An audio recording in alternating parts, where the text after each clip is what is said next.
Halo Sobat Investor, kembali lagi berjumpa di program The Editorial yang akan membahas tajuk utama pemberitaan yang tersaji di idxchannel.com dan idxchannel TV. Bersama saya Yanto Kusdiantono, redaktur pelaksana idxchannel.com.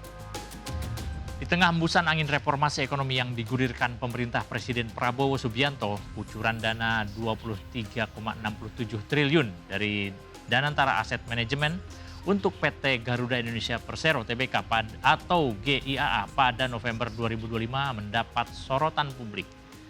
Ini bukan sekadar angka besar yang menawarkan harapan sesaat, melainkan ujian nyata terhadap komitmen negara dalam menjaga aset strategis yang selama 7 dekade menjadi simbol kedaulatan di udara. Garuda bukanlah korporasi semata, melainkan representasi kehormatan bangsa di panggung penerbangan internasional. Kini kondisinya terlilit utang besar, terpukul pandemi, dan terganggu jejak salah kelola di masa lalu.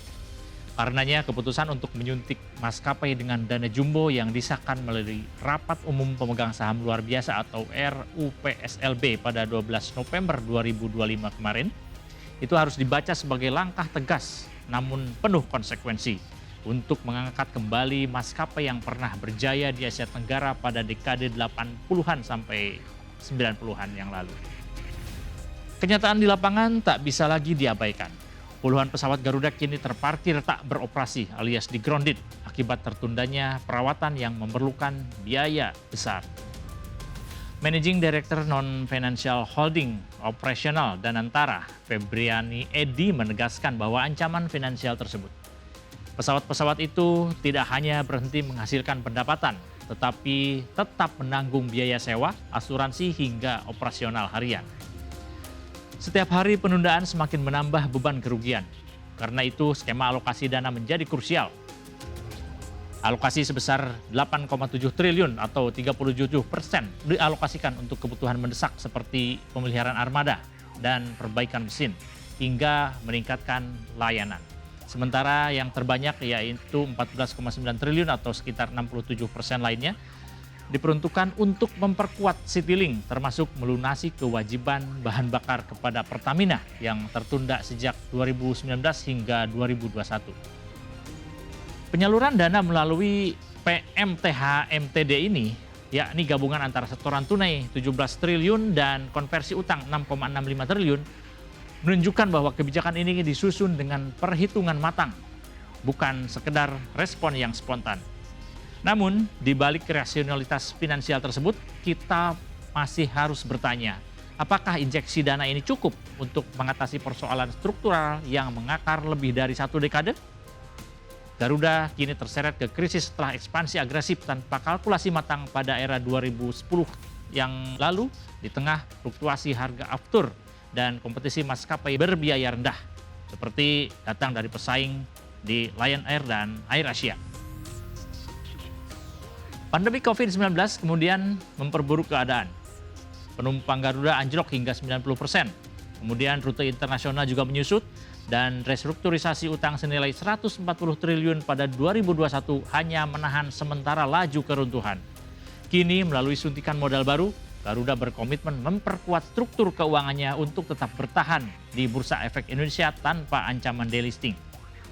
Direktur Utama Glenny H. Khairupan menyebut langkah ini sebagai babak baru transformasi menuju maskapai yang kokoh dan berkelas dunia.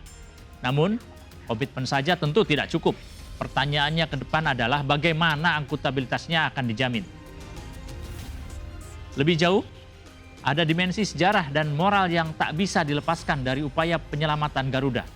Presiden Prabowo Subianto mengingatkan kembali asal-usul maskapai ini yang penuh dengan pengorbanan, yaitu berupa donasi emas dari masyarakat Aceh pada tahun 1948 untuk membeli pesawat DC-3 Dakota Selawah, armada pertama Republik yang baru merdeka. Pernyataan Presiden, "Saya tidak rela Garuda seperti ini," mungkin juga menjadi cermin perasaan banyak warga negara Indonesia. Untuk itu, menghidupkan kembali Garuda bukan nostalgia, tetapi amanat untuk menjaga warisan kolektif. Chief Operating Officer BPI Danantara, Doni Oskaria juga menegaskan bahwa fokus utama bukan pada sekadar besarnya dana, melainkan proses penyehatan secara menyeluruh, mencakup konsolidasi internal, perbaikan operasional, dan penguatan fondasi perusahaan. Namun, semua itu hanya dapat terwujud apabila didukung transparansi penuh, pengawasan independen, dan audit rutin agar dana publik tidak kembali hilang dalam korupsi atau salah urus seperti banyak kasus di BUMN yang lain. Dalam lingkup lebih luas, keberhasilan penyelamatan Garuda akan menjadi model bagi restrukturisasi BUMN penting lainnya. Sebut saja PLN dengan tantangan pembiayaan listriknya atau Pelindo yang masih berjuang dengan efisiensi pelabuhan. Jika upaya ini gagal, itu akan meninggalkan presiden buruk bagi intervensi negara hanya memperpanjang masalah tanpa menyelesaikan akar penyebabnya. Dalam hal ini, pemerintah harus memastikan bahwa suntikan modal ini tidak sekadar untuk menutup kekurangan, tetapi benar-benar membangun fondasi yang berkelanjutan. Citylink misalnya perlu diposisikan sebagai penggerak pasar domestik pasca pandemi dengan rute padat dan tarif yang kompetitif. Sementara Garuda induknya harus kembali pada fokus segmen premium internasional, kemudian memperkuat layanan jarak jauh ke Eropa, Amerika, dan Timur Tengah yang pernah menjadikannya unggul di kancah global. Di tengah tuntutan global terhadap penerbangan berkelanjutan, Garuda juga memiliki kesempatan untuk mendefinisikan ulang dirinya. Pembaruan armada dengan pesawat hemat bahan bakar seperti Boeing 787 Dreamliner atau Airbus A350 yang mampu menekan emisi hingga 25% bukan lagi opsi, tetapi sudah menjadi suatu keharusan untuk mematuhi regulasi organisasi otoritas dan Uni Eropa. Modernisasi digital juga harus dipercepat, termasuk sistem reservasi berbasis AI, layanan tanpa kontak, serta integrasi program loyalitas Garuda Miles yang dengan ekosistem nasionalnya. Peluang kerjasama dengan startup logistik udara juga dapat membuka sumber pendapatan baru seiring pesatnya pertumbuhan e-commerce. Di sisi internal, manajemen juga perlu memangkas birokrasi yang berlapis, kemudian memperkuat meritokrasi dan memberi ruang lebih besar kepada talenta muda yang memahami dinamika teknologi. Kendati demikian, tantangan terbesarnya tetap pada tata kelola. Dana Danantara harus diawasi lembaga independen yang melibatkan BPK, KPK, atau komite khusus di DPR dengan publikasi laporan kinerja secara berkala. Setiap penggunaan dana harus dapat dilacak, mulai dari proses tender pemeliharaan yang juga harus terbuka, dan kebijakan strategis ini harus dikawal Dewan Komisaris yang profesional, bukan sekadar penunjukan politik.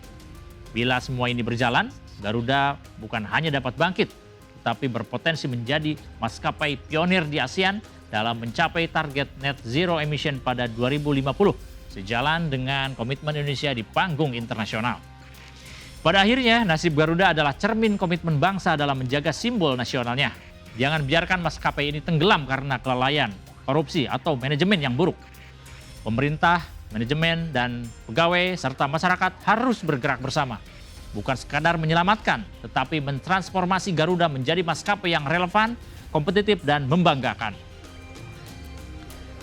Jika upaya ini gagal, kita bukan hanya kehilangan maskapai, kita kehilangan bagian dari sejarah dan identitas nasional. Namun, bila berhasil, Garuda akan kembali terbang tinggi sebagai bukti bahwa Indonesia mampu bangkit dan berbenah hingga bisa melaju pesat. Pilihan itu kini ada di tangan kita.